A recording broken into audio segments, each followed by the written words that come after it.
Hello and welcome to my YouTube channel target study. आज की इस वीडियो में हम क्या करेंगे, मैथमेटिकल टूल का एक और इम्पॉर्टेंट पार्ट जो कि है इंटीग्रेशन, ये हम स्टार्ट करेंगे। पिछली वीडियोस में, करीबन 5 वीडियोस में हमने पूरी तरीके से डिफरेंशिएशन कंप्लीट कर लिया था। एकदम उसका हर एक टॉपिक हमने अच्छे से समझ लिया था। उस पर बेस्ड हर टॉपिक पे बेस्ड क्वेश्चन कर लिए थे। उसकी आपको डीपीपी प्रोवाइड कर दी गई थी, उसके आपको नोट्स प्रोवाइड कर दिए गए थे।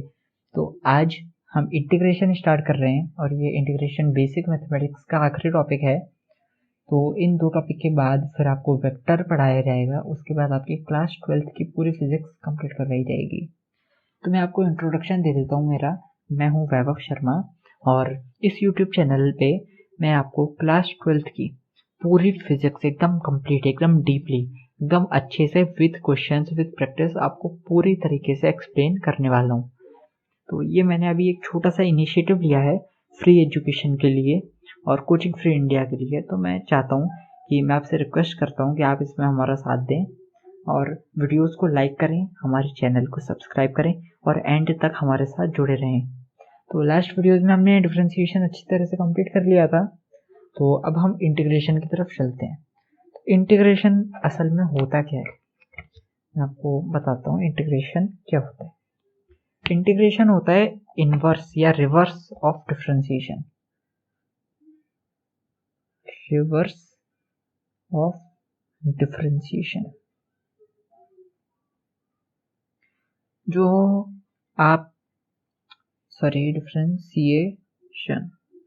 आप डिफरेंशिएशन में एक स्मॉल चेंज निकालते थे, एक very small change with respect to time या जो भी आप विथ रिस्पेक्ट टू जिसके भी निकालते थे, एकदम स्मॉल चेंज निकालते थे। इसमें आप क्या निकालते हैं, एक छोटे से चीज से, छोटे से एरिया या छोटे से लेंथ से, मतलब पूरा मतलब क्या कहते हैं उसको, से आप मतलब पूरी क्वांटिटी निकाल सकते हैं। कोई सी भी क्वांटिटी हो, जैसे एरिया हो, आपकी लेंथ हो, कुछ भी हो, आप उसको मतलब पूरा कंप्लीट निकाल सकते हैं। जैसे मैं आपको बताता हूँ, जैसे मान लीजिए आपको एक कर्व दिया हुआ है। मैं यहाँ पर कर्व बनाता हूँ एक, ये आपको मान लीजिए इसमें ये आपको ऐसा कोई कर्व दिया है। इसका आपको कह दें कि इसका आप एरिया निकालिए। तो इसका आप एरिया कैसे निकालेंगे, इसमें आप कोई पार्ट ले लें इतना बड़ा और फिर उसका एरिया निकालें, उसमें रेक्टेंगल कंसीडर करें, फिर ट्राइंगल करें, बहुत लेंथी हो जाएगा। तो इसमें हम क्या करेंगे, एक छोटी सी लेंथ लेंगे, बहुत छोटा सा पार्ट। मान लीजिए ये हमने ले लिया, छोटा सा एरिया लिया है हमने, इसको DA ले लिया। डी का मतलब आप जानते हैं, एकदम छोटा सा, बिल्कुल एकदम वेरी स्मॉल। तो अब हम इससे पूरे ये जो रेक्टेंगल है, इससे इन्फिनाइट रेक्टेंगल जब इसमें आ जाएंगे तो इससे हम इसका पूरा एरिया निकाल लेंगे। इन्फिनाइट एक्चुअल में इन्फिनाइट नहीं होंगे, लेकिन इतने सारे छोटे छोटे जब हम एरियाज कंसीडर करेंगे तो वो टोटल एकदम इन्फिनाइट ही हो जाएगा। मान लीजिए इस कर्व की जो फंक्शन है वो आपको दिया हुआ है y=fx। तो अब हम इसको निकालेंगे तो इसका जो एरिया होगा, एरिया क्या होगा, एरिया होगा इसका इंटीग्रेशन ऑफ y dx।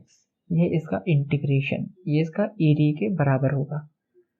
तो अब मैं आपको एक्सप्लेन करता हूँ इंटीग्रेशन। तो आपको पता चल गया इसकी नेसेसिटी क्या है, इसकी ज़रूरत क्या है, इसकी सिग्निफिकेंस क्या है।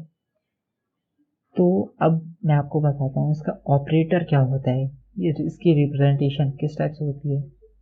जैसे मैंने आपको बताया था, डिफरेंशिएशन में इसका ऑपरेटर क्या होता है, d/dx। इंटीग्रेशन में इसका ऑपरेटर क्या होता है, ऐसा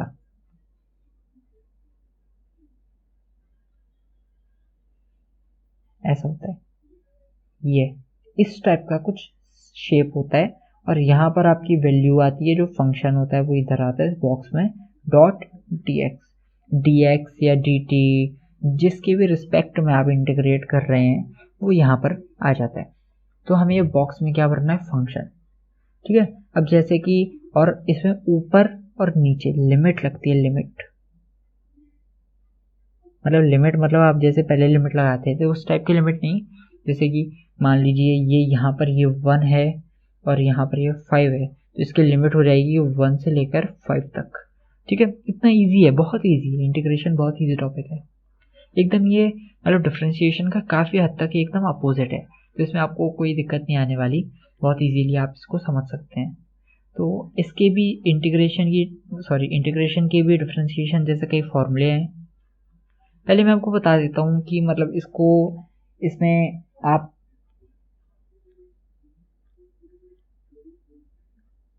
एक एग्जाम्पल ले लेते हैं, जैसे आपको दिया हुआ है, मतलब रिप्रेजेंट करने के लिए हम एक एग्जाम्पल ले लेते हैं। जैसे आपको cos x का इंटीग्रेशन निकालना है, तो ऐसे हम इसको डिनोट करेंगे cos x dx dot dx, यानी कि x के रिस्पेक्ट में हमें cos x को इंटीग्रेट करना है। इसमें लिमिट क्या लग सकती है, जो x है उसकी लिमिट यानी एंगल की लिमिट डलेगी। इसमें एंगल क्या हो सकता है, मान लीजिए π/2 से लेकर π तक, और जो भी आपके cos में जितनी भी एप्लीकेबल एंगल्स हैं उन्हीं में से कोई, इसमें जो भी उसके डोमेन में आता है वो उन्हीं में से कोई सा हम इसमें लगाएंगे। तो ये मैंने एग्जांपल लिया है, ये गलत हो सकता है, इसमें कोई बड़ी बात नहीं है, लेकिन ये इस टाइप से हम इसको डिनोट करते हैं, इसमें ऐसे हम लिमिट लगाते हैं। तो चलिए अब हम इसको मतलब स्टार्ट करते हैं आगे इसको। इसमें मैं आपको बता दूं कि जो इंटीग्रेशन होता है दो टाइप का होता है, एक डेफिनेट, यहाँ लिख देता हूँ, डेफिनेट और इनडेफिनेट। तो जो डेफिनेट, पहले बता देता हूँ, इनडेफिनेट जो इंटीग्रेशन होता है उसमें आप जब सॉल्व करते हैं, तो जैसे मान लीजिए इसको हम जब सॉल्व करेंगे तो उसका जो आंसर आएगा, ये मान लीजिए उसका आंसर है, प्लस इसमें हमेशा एक कांस्टेंट आएगा, क्योंकि जब आप डिफरेंशिएट करते हैं जो कांस्टेंट होता है, जो नंबर होता है, उसको आप क्या कर देते हैं, उसको आप ज़ीरो कर देते हैं। तो जो ज़ीरो है यानी कि प्लस में कुछ ना कुछ तो होगा ना, अगर वो नहीं है तो कोई बात नहीं, लेकिन हो भी तो सकता है ना, इसलिए हम उसको प्लस सी इंडेफिनेट में लेते हैं। लेकिन डेफिनेट में क्या होता है, हम इस पूरे को बिल्कुल इग्नोर कर देते हैं, यानी कि जो हमारा आंसर आया ये हमारा फाइनल आंसर हो जाता है। इसमें हम लिमिट का यूज़ करते हैं, इसमें हम लिमिट का यूज़ नहीं करते, क्योंकि लिमिट का यूज़ करने से क्या होता है, हमारा जो कांस्टेंट है उसकी नीड हमें ख़त्म हो जाती है। तो इसलिए हम डेफिनेट इंटीग्रेशन का पूरे फिजिक्स में यूज़ करेंगे। इनडेफिनेट आप मैथमेटिक्स में पढ़ेंगे, मैथमेटिक्स में आप डेफिनेट इनडेफिनेट दोनों पढ़ेंगे, जो आपका चैप्टर है इंटीग्रल्स क्लास 12th में, उसमें आप ये दोनों टॉपिक पढ़ेंगे। तो चलिए अब हम इसको आगे प्रोसीड करते हैं। इसके जो फॉर्मूले हैं वो मैं आपको अब बता देता हूँ।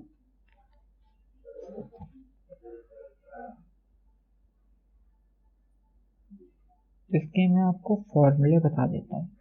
तो इंटीग्रेशन के कई फॉर्मूले हैं, जैसे आपने उसके फॉर्मूले पढ़े थे ना डिफरेंशिएशन के, वैसे इंटीग्रेशन के फॉर्मूले। पहला formula, integration of x raise to power n with respect to dx, जैसे आपने वहाँ पर पढ़ा था x raise to power n का डिफरेंशिएशन, वैसे ये इंटीग्रेशन है। इसका इंटीग्रेशन कैसे होता है,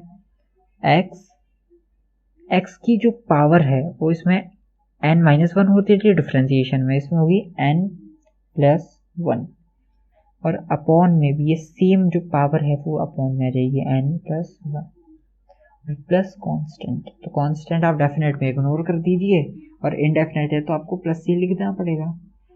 तो बस इतना इजी इसका फॉर्मूला है, x raise to power n+1, denominator में n+1। अगला जो फॉर्मूला है वो मैं लिखवा देता हूँ आपको। सेकंड हमारा जो फॉर्मूला है, इंटीग्रेशन ऑफ 1/x dx। अब ये 1/x आपको किस टाइप से मिल सकता है, x की पावर -1 मिल सकता है। इस टाइप से जो मतलब क्वेश्चन मिलेगा उसको आप कैसे करेंगे, ln x प्लस सी। अब ये c को आप इग्नोर कर दीजिएगा, तो आप जैसे देख सकते हैं बिल्कुल उल्टा है। ये ln x जो इसका जब आप डिफरेंशिएट करेंगे तो आपका 1/x आ रहेगा, और 1/x को जब आप इंटीग्रेट कर देंगे तो ln x आ रहेगा। ठीक है, अब चलिए अगले फॉर्मूले की तरफ चलते हैं। तो अगला जो फॉर्मूला है, एक मिनट मैं कैमरे को थोड़ा शिफ्ट कर लेता हूँ। अब मैं यहाँ पर थर्ड फॉर्मूला लिख देता हूँ। तो जो हमारा थर्ड फॉर्मूला है वो हम ले लेते हैं sin x dx। तो जैसे कि डिफ्रेंसिएशन में इसका साइन एक्स का कॉस एक्स था, तो यहाँ पर एक छोटा सा चेंज है कि इसमें minus cos x plus C. इसमें ये जो कॉस एक्स है माइनस है, इसकी भी मैं आपको एक ट्रिक बताऊंगा, जैसे कि मैंने आपको उसमें बताई थी डिफ्रेंसिएशन में, वैसे ही मैं इसमें भी आपको बता दूंगा। फोर्थ जो हमारा फॉर्मूला है वो मैं लिख देता हूँ, cos x dx। इसका जब आप इंटीग्रेशन करेंगे तो आपका आ जाएगा sin x। उसमें जो cos x करते थे तो माइनस sin x आता था डिफ्रेंशिएशन में, इसमें पॉजिटिव sin x आ रहा है, और जो sin x पॉजिटिव था जिसका पॉजिटिव आता था उसका नेगेटिव आ रहा है। बस इतना सा डिफरेंस है। अब अगला जो फिफ्थ फॉर्मूला है वो देख लेते हैं। फिर ये आपने नोट्स ज़रूर बनाएं, उसमें आप ये सारे फॉर्मूले लिखें, इसके फॉर्मूला शीट बनाएं जिसको आप कहीं पे भी स्टिक कर सकते हैं। ये बहुत ज़रूरी चीज़ें हैं, बहुत ज़रूरी, इससे आपका एकदम कॉन्सेप्ट बिल्ड होगा। इससे आपको जैसे फॉर्मूले हैं, फॉर्मूले लिखने से आपको याद होंगे, इन फॉर्मूले का बहुत जगह यूज़ है, आप पूरी फिजिक्स में इनका यूज़ है। चलिए अगला फॉर्मूला लिखते हैं। वैसे तो आपको नोट्स डिस्क्रिप्शन में मिल ही जाएंगे, आप डिस्क्रिप्शन में आपको नोट्स की लिंक मिल जाएगी, वहाँ से आप नोट्स डाउनलोड कर सकते हैं। साथ में आपको डीपीपी की भी लिंक मिल जाएगी जिसको आप डायरेक्ट गूगल फॉर्म में सॉल्व कर सकते हैं, और उसका आप अपने मार्क्स देख सकते हैं, खुद का जो आपका इवोल्यूशन है वो देख सकते हैं। अगला जो फॉर्मूला है वो कोसेक स्क्वायर एक्स है, इसका होगा हमारा tan x, बिल्कुल इनवर्स है, जैसे उसका था tan x का सेक स्क्वायर एक्स, वैसे इसका सेक स्क्वायर एक्स का हो गया आपका tan x। अगला देखते हैं sixth, integration of cosec square x dx। इसका जब आप इंटीग्रेशन करेंगे तो इसका आएगा माइनस कॉट एक्स प्लस सी। अब ये यहाँ पर ये माइनस हो गया। अगला देखिए, अगला फॉर्मूला हम देखते हैं, integration of sec x tan x, बिल्कुल इनवर्स चल रहा है। इसको जब आप इंटीग्रेट करेंगे तो आपका आ जाएगा सेक एक्स। अगला फॉर्मूला देख लेते हैं, फॉर्मूला एर्थ फॉर्मूला है आपका cosec x cot x into D x. इसको जब आप इंटीग्रेट करेंगे तो इसका आ जाएगा minus cosec x plus C, इसमें भी प्लस सी। ठीक है, अब एक नाइन्थ फॉर्मूला देख लेते हैं।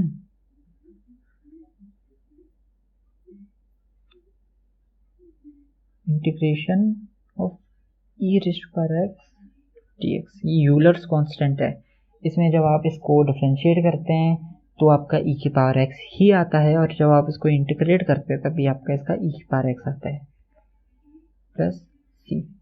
तो ये आपके 9 फॉर्मूले हो गए। इन फॉर्मूले पे बेस्ड आप आगे क्वेश्चन सॉल्व करेंगे। ये 9 ही फॉर्मूले मेन हैं, इसके अलावा अगर कोई और फॉर्मूला होता है तो मैं आपको आगे जब मैं क्वेश्चंस करूँगा, क्वेश्चंस आपको मैं सॉल्व करवाऊँगा, तब मैं आपको वो फार्मूला बताता जाऊँगा। वैसे जो मेन जो फार्मूले हैं, जो बेस जो फंडामेंटल फार्मूले हैं वो ये फार्मूले हैं, इनको आप अच्छे से याद कर लीजिए और अपने नोट्स में ज़रूर लिख लें इनको। तो आगे चलते हैं। यहाँ पर जैसा मैंने कहा था कि मैं ये नेगेटिव वाले की आपको एक ट्रिक बता देता हूँ, मतलब एक ट्रिक आप मान सकते हैं। तो जैसे मैंने आपको बताया था कि जो डिफ्रेंशिएशन होता है उसमें जो ये LHS वाले जो होते हैं जिनको हम डिफ्रेंशिएट कर रहे हैं, उसमें जो जिन में होता है को इनका जो डिफ्रेंशिएशन होता है वो नेगेटिव होता है। तो इसका इन्वर्स कर हम इंटीग्रेशन में लेते हैं। इंटीग्रेशन में जो RHS होता है यानी ये, इसमें जितने भी को वाले हैं, ये को इनमें नेगेटिव साइन होता है। उसमें जब यहाँ को होता है तो यहाँ नेगेटिव होता है, इसमें यहाँ को है तो भी यहीं पर नेगेटिव है, यहाँ पर नहीं होगा, यहीं पर होगा। तो ये एक छोटा सा आप ट्रिक मान सकते हैं इसको, इससे अगर आपको इजीली याद रहे फॉर्मूले तो वो बहुत अच्छी बात है। और मैं आपको बता दूं कि जो डेफिनेट इंटीग्रेशन होता है, अगर उसमें सेम लिमिट से आप अगर इंटीग्रेट करते हैं, ऊपर नीचे सेम लिमिट है, तो उसमें आपको उसका जो आंसर आएगा वो 0 आएगा। वो भी मैं आपको आगे समझा दूंगा कि लिमिट जब लगती है तो उसका आप कैसे सॉल्व करते हैं। उससे पहले हम एक दो क्वेश्चन से देख लेते हैं। तो हम एक क्वेश्चन ले लेते हैं, मैं इधर लाइन ड्रॉ कर देता हूँ, ठीक है। अब हम इधर एक क्वेश्चन ले लेते हैं, जैसे क्वेश्चन 1। आपको इंटीग्रेट करना है, इंटीग्रेट sin 2x, इसे हमें इंटीग्रेट करना है। तो इसको हम कैसे इंटीग्रेट करेंगे? इसमें जैसे मैंने आपको उसमें डिफरेंशिएशन में चेन रूल सिखाया था, वैसे इसमें लॉग चेन रूल टाइप से, मतलब एक तरह से चेन रूल टाइप से आप इसको यूज़ कर सकते हैं इसमें इंटीग्रेशन में, लेकिन और भी कई मेथड्स हैं तो मोस्टली आपको नीड नहीं पड़ेगी। तो अब हमें ये इंटीग्रेट करना है। तो मैंने आपको फॉर्मूला बताया अभी, जो साइन x होता है उसका इंटीग्रेशन माइनस कॉस x होता है। तो इसमें मैं आपको एक तरीका बताता हूँ, इसको ये विद रिस्पेक्ट टू dx होगा। तो मैं आपको बताता हूँ कैसे। तो इसका इंटीग्रेशन होगा माइनस कॉस 2x, जो 2x होता है वो वैसा 2x, जैसे कॉस मतलब जो इंटीग्रेशन में हम लिखते हैं ना ऐसे सेम ऐसा, लेकिन उसके बाद फिर हम इंटीग्रेट कर देते हैं। इसमें हम इंटीग्रेट करेंगे किसको, पर इंटीग्रेट नहीं, डिफरेंशिएट कर देते हैं, जैसे हम डिफरेंशिएशन में चेन रूल जैसे, वैसे इसमें हम नहीं करेंगे। इसमें एक इजी सा तरीका है, इसमें अपॉन में आएंगे और ये जो x है इसका जो कोएफिशिएंट है वो हम यहाँ अपॉन में लिख देंगे। तो यहाँ x का कोएफिशिएंट 2 है, तो यहाँ हम 2 लिख देंगे और ये प्लस c, इसका आंसर हो गया। फिर से समझा देता हूँ मैं, जैसे साइन 2x है, यानी कि साइन जो x होता है फॉर्मूला उसका क्या होता है माइनस कॉस x। तो ये हम साइन x के रूप में इसको, मतलब उसके फॉर्म में हम इसको इमेजिन कर लेंगे और इसको हम ऐसे सॉल्व कर देंगे माइनस कॉस 2x। इसको आप t ले लीजिए फिर सॉल्व कीजिए, वो भी एक ही बात है। तो अब ये जैसे हमने इसको माइनस कॉस 2x लिख दिया, अपॉन में ये जो x है इसका जो कोएफिशिएंट होता है वो हम अपॉन में लिख देंगे। तो ऐसे ये इसी टाइप से मैं एक और क्वेश्चन आपको देता हूँ। तो मान लीजिए ये क्वेश्चन है cos 3x, तो इंटीग्रेट करना है dx। इसका जो इंटीग्रेशन है वो भी आप बिल्कुल ऐसे ही करेंगे, जो cos x है उसका क्या आएगा sin x, तो sin 3x, अब x का कोएफिशिएंट क्या है 3 प्लस c, ये हमारा इसका इंटीग्रेशन हो गया। आप देख सकते हैं ज़्यादा कोई कठिन क्वेश्चन नहीं है, इजी से क्वेश्चन है। आगे जब मैं आपको और तरीके बताऊंगा उसमें थोड़े टफ क्वेश्चन आएंगे। अब मैं आपको एक और क्वेश्चन करवाता हूँ, से e की पावर 2x का इंटीग्रेशन करना है आपको। अब इसमें आप कैसे करेंगे, आप सीधे इसको इंटीग्रेट करके e की पावर 2x लिख दीजिए, ये करेक्ट आंसर नहीं होगा इसका। इसका जो आंसर होगा, मैं डायरेक्ट सॉल्व कर रहा हूँ, तो ये e की पावर 2x अपॉन जो x का कोएफिशिएंट है यानी कि 2, ये इसका आंसर हो गया। इसी टाइप से आप इसमें क्वेश्चन लेंगे। और जैसे मैंने आपको बताया था अपने डिफरेंशिएशन में कि जैसे अगर ऐड या सब्ट्रैक्ट होता है तो आप उसको इंडिविजुअली सॉल्व कर लेते हैं, तो इसमें भी आप बिल्कुल सेम वैसे ही यूज़ करेंगे। मैं आपको आगे और बता दूंगा, लेकिन चलिए मैं यहीं पर आपको बता देता हूँ।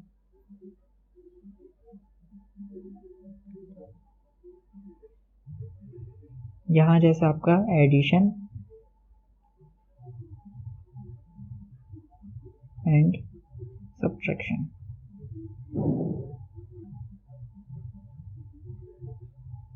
तो अब जैसे मान लीजिए आपको इंटीग्रेट करना है a plus B with respect to dx। अब ये यहाँ सम में है यानी प्लस है, तो इसको जब आप ऐड करेंगे, इसको आप ऐड मतलब ये जो दो फंक्शन है, ये सिर्फ दो कांस्टेंट या दो मतलब वैल्यू नहीं है कि आप उसको ऐड कर दें और फिर इसके dx के रिस्पेक्ट में इंटीग्रेट करते हैं, ऐसा नहीं हो सकता। तो इसमें आपको क्या करना है, सेपरेटली इनको आपको इंटीग्रेट करना है, यानी कि ये हो जाएगा integration A D x plus integration of B D x, ये हो जाएगा। ऐसे ही अगर 3 टर्म है तो 3 ले लीजिए और ये प्लस सी तो आपका चल तैयार है।